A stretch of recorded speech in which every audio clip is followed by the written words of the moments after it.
My hometown is one of those places where the biggest excitement of the last 50 years was when they had the traffic lights installed. There's about 7,000 people, give or take a couple of hundred, who call it home, and aren't likely to call anywhere else home anytime soon. People who live there don't tend to be the moving around kind. The one thing that sets it apart from 1,000 other towns dotted around the country is that when the mercury starts to drop and the wind starts to really bite, people in that town start to look and listen to the weather forecast, waiting for the words every one of them dreads, as if their lives depend on it. Because in that town, my town, their lives do.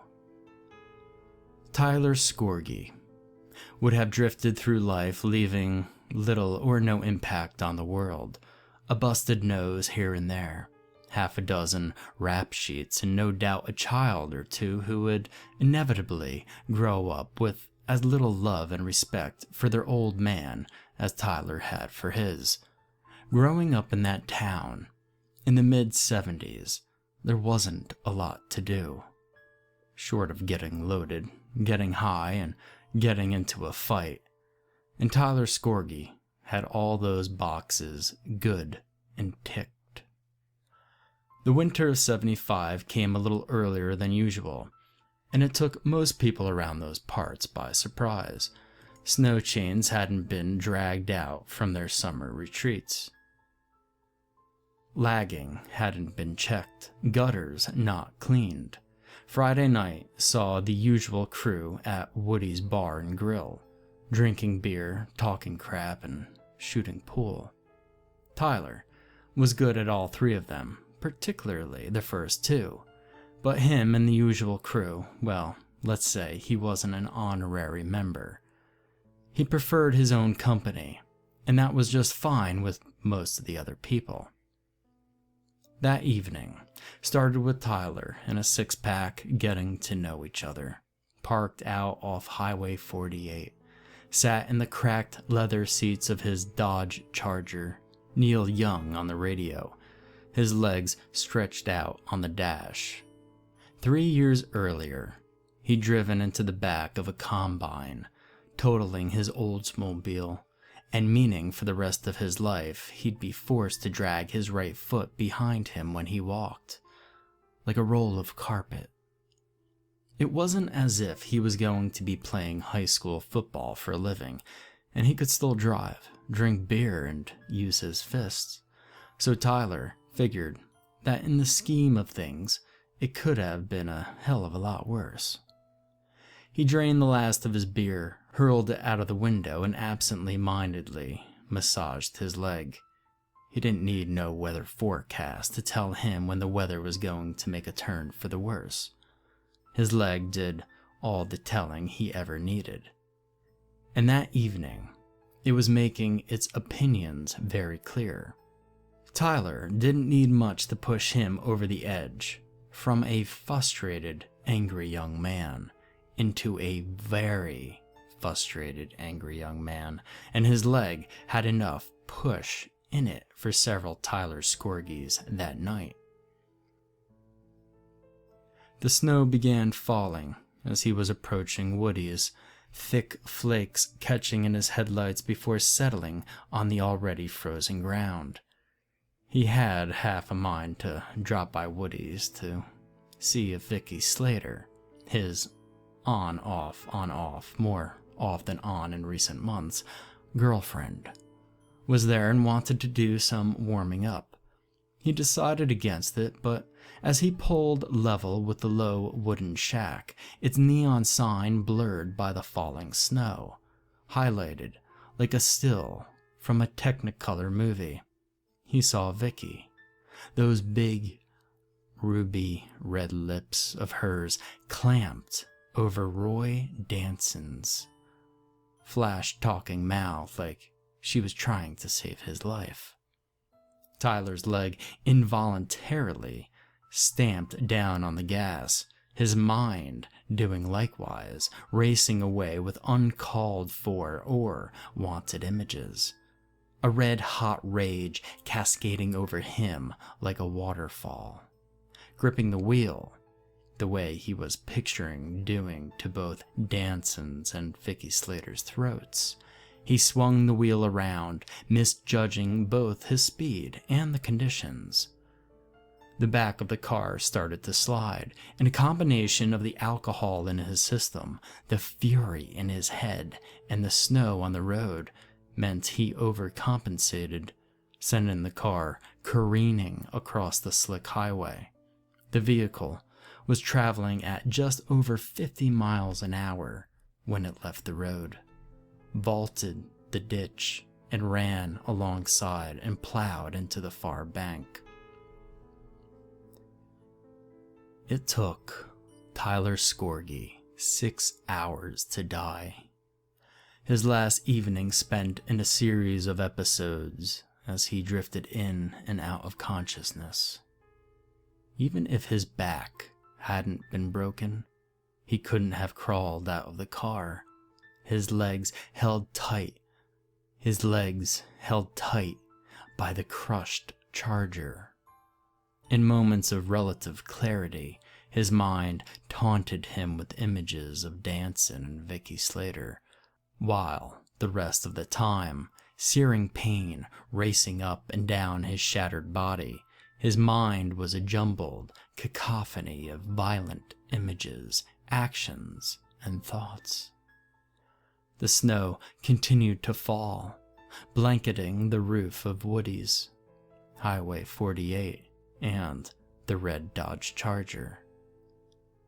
The crushed body of Tyler Scorgie inside, gripping the steering wheel, a hate-filled scowl etched on his face, even in death.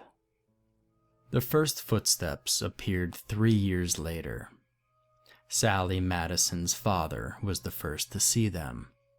When he opened the curtains to see if he was going to have to spend the best part of that Saturday morning shoveling snow, he would tell his wife, the police, the local reporters, and just about anyone who asked him about them over the next days and weeks, that there were many things that bothered him about those footsteps, pressed deep into the pure white snow. The first was that they only went one way. They led from the house across the front lawn, over the line where the small picket fence would have been, had it not been covered, turned left as if it were headed up toward the Baxter's farm, and then just stopped. Another was that they started at the wall of the house, the wall with no door or even ground floor window, as if someone had stood under the eaves of the house, sheltering from the snow, before heading off on their short journey. The thing that bothered him most about the footsteps, though, was that he knew. He just 100% knew. The way that only a patient can know such a thing. That the smaller of the two sets of prints belonged to his 6-year-old daughter, Sally. He was even sure he could see where she'd been dragging Flopsy, her cuddly rabbit she refused to go anywhere without, alongside her in the snow.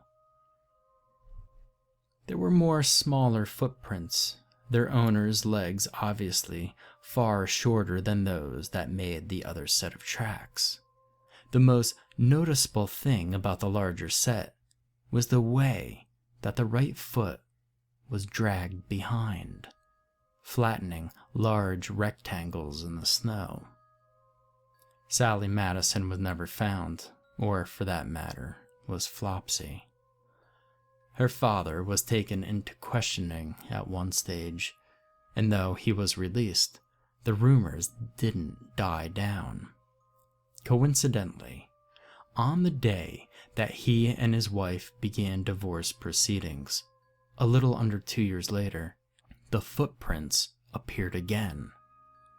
Again, there were 2 sets leading from the house wall before abruptly stopping 20 or so yards away. And again, one of the set was unusual in that those made by the right foot were not clean, but looked like that foot had been dragged. A bit like you would with a heavy roll of carpet. This time, though, the other set of prints didn't belong to little Sally Madison. It didn't take a genius to see that they'd been made by Susie Buchanan, Macy Buchanan's mother, who had gone to bed the night before, planning on finishing the latest Sidney Sheldon, and hadn't been seen since. Over the next years and decades, the footprints would appear from time to time. Some years, not at all. Other years, 2, sometimes 3 times. It would always be after a fresh and heavy fall of snow. They would always start at a wall of a house, leading away for 20 or 25 yards, before ending as suddenly as they had begun.